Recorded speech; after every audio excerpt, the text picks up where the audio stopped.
Things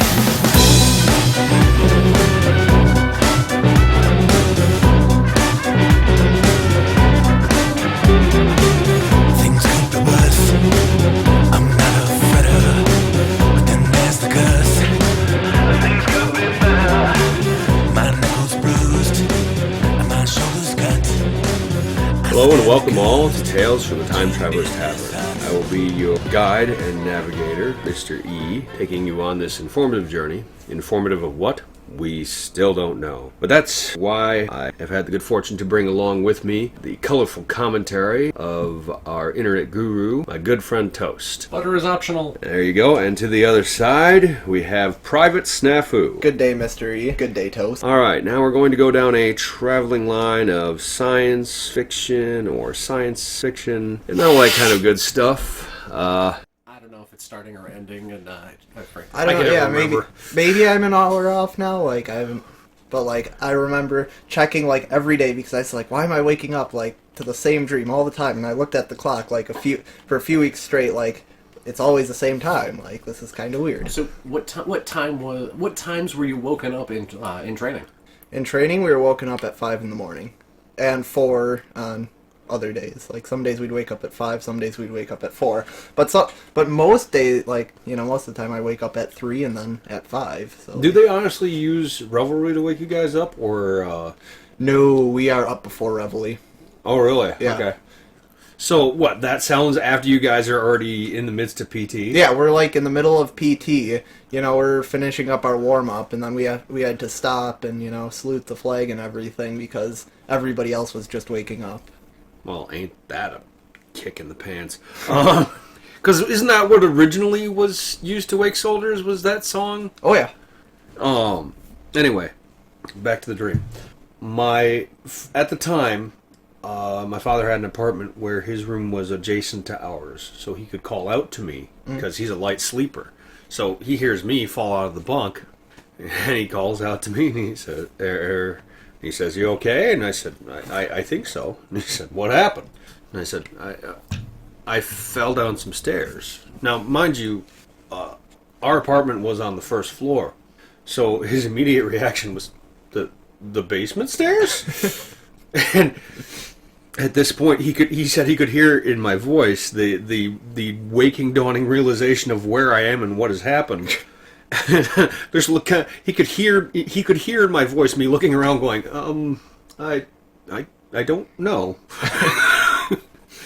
The other instance is real quick. I was crashing at a friend's house. This friend actually gave me another story I'm about to tell, and I had a dream where I was driving 62 miles an hour. I remember this because I looked directly at the speedometer, and for whatever reason, I can't come up with any explanation as to why. I was overcome with the need to exit the vehicle at speed. So All I can think of is, I don't love this car. So it was weird because I was 15 at the time, so I hadn't even been behind the wheel of a vehicle more than once. So, but I woke up reaching out to his face, attempting to grab at a door handle that isn't there with my right hand. That's the part I don't understand, is why I was grabbing with my right hand if I'm driving a vehicle. Because I remember being in the driver's seat, which is left-handed in America. Mm-hmm. So I'm sitting here going, what? And my friend woke up to me basically reaching at his face and grasping at it blindly, and then said, what are you doing? I said, this is going to sound weird. And I explained it to him, and he's like, okay, I think I understand. And then he said, wait, you were in the driver's seat, right? Yeah. Why were you reaching with your right hand? I got nothing. This same friend, once we got on the subject of talking about dreams and things like that, mentioned a dream he had when he was in the range of 10 years old. It was a recurring dream he had a couple of times where he was walking through the woods and he came upon this alcove rock outcropping. Almost like a cave entrance, only there's no cave at the back. It's just like a dome.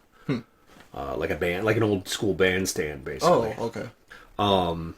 And he found a jewel the size of a fist sticking out of the ground with sun shining upon it. And he reached down and he picks it up, and this green light shoots out from underneath where it was and destroys the world. And he said he had this dream a couple of times, and I said, what do you suppose it means? He said, I think it means that greed will destroy me. But it says, or it means if you see a large jewel in a cave, in a cave or almost cave somewhere, just let it go. yeah, Just leave it be. It's probably cursed. Well, yeah, and anytime you walk into a cave or something like it and there's a beam of light from nowhere shining directly on a specific object, you should always ask yourself that question first. You should always say, Is that cursed? you should always have the moment of, is this a Raiders of the Lost Ark moment? Will a boulder come crashing down and chase me? It also leads to the question, it also leads to the statement, never touch the Loc-Nar. Loc-Nar?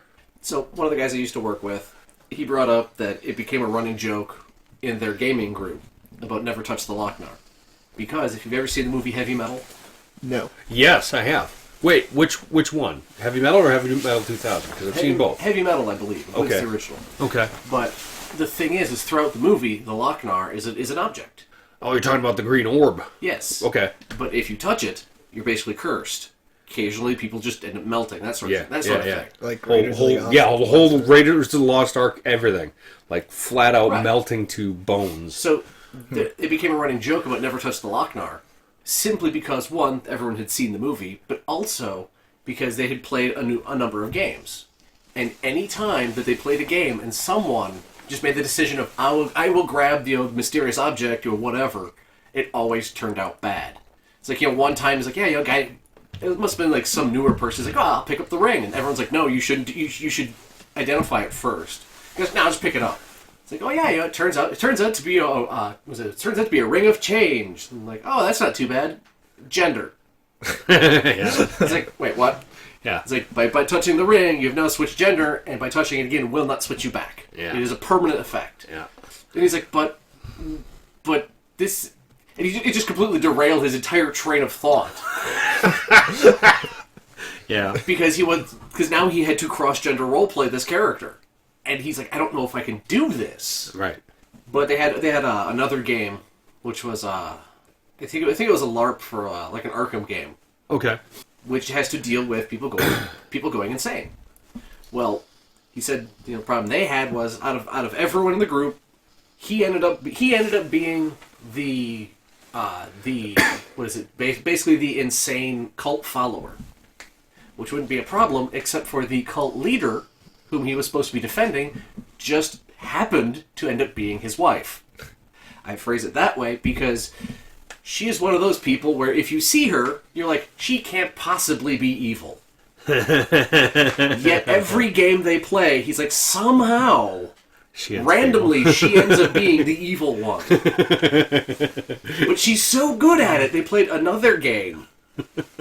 Which was, you were supposed to unmask, because it was a Battlestar Galactica game. Okay. You were supposed to unmask the Cylon in the group. She won the game by getting everyone to point to other people as being the infiltrator when it was her the entire game, which doesn't sound like much, but he's like it was a pretty good sized group, and a lot of these people are really suspicious. He's like, yeah, so she was a master manipulator. Yeah. He's like, which is funny because in real life she's not that good at that. I say, or so she wants you to. Yeah, I was gonna say. But yeah, so they what they actually came up with as a workaround for this, because he was telling the stories as a connection to the the Loc-Nar thing, as well as because we were joking about something, and he's like, "Ooh, grab the holy tongs," and we're all going, "Wait, what?" So he had to explain it. What it was is the same. I think it was the same group of people in a different campaign came up with the idea that what you do is, as a gaming group, always carry sacred tongs. Make sure they're blessed by as many deities as possible. Right. Because what you're looking for is to not transfer any ill effects to the person holding the tongs. Right. That's the only effect you're looking for. Right. It's an insulator. Because he's like, that way you go through a dungeon, you find a mysterious glowing ring. grab the holy tongs, pick it up, put it in the bag, never touch it, and go, we'll have someone else look at that later. Because that way you never have that moment of, oh, this ring's gonna boom, everyone's dead. Well, yeah. Yeah. So No more holy ring of nuking. But yeah, so his joke always was, like I said, we'd be doing something, and you'd go somewhere, something would be glowing. He's like, someone grab the holy tongs. Or one of our execs would make some kind of comment. And he's like, hey, you never touch the Loc-Nar, and then he'd walk away. And people would be like, what's he talking about? And the people who know the stories are kind of like, yeah, it's hard to explain. Just let it go. Just let it be. The holy hand grenade. Did you know that Heavy Metal was originally a graphic novel? Yes. Okay. Did you know that? No, I've never seen heavy metal. Oh God, dude. It's one of those movies that I don't want to say you have to see it, but you almost have to see it. Right. But if you are going to see it, you probably should wait till you're 21 and be hammered while you're watching it. Yeah, it's kind of like you ever seen Planet of the Apes, the original series? Yeah. Did you watch it in forward or reverse order? Forward? Watch it in reverse, it makes more sense. Why? I'm serious. Really? Honest to God, it makes more sense if you watch it last movie first, middle movie middle, first movie last. So is it like how you can watch The Wizard of Oz to Dark Side Pink of the Moon? Floyd? Yeah. Yeah, Dark Side of the Moon. Supposedly. Here's one that's weird for you, by the way. Speaking on that vein before we get back into this subject matter. I've actually found a couple of different pairings of movies and music or pop culture and music together, which is just weird. One example would be, you might know this, Mr. Toast. You familiar with Spike Jonze? Vaguely. Okay. Did you know that you could pair the best of Spike Jonze with young Einstein? You ever seen that movie back in the early 90s? I've seen it, but do I remember it? No. Yahoo Serious, Australian guy playing basically Einstein. It was weird. It was a weird flick, but it was a weird flick that Comedy Central in its early days played very often. And we watched this movie in its entirety while listening to this album, and it worked out too well. Was there alcohol involved? There was not. It was at my dad's house when I was a very young teenager. So that's why I sat there and went, that's kind of a little odd. But then I ran into it again.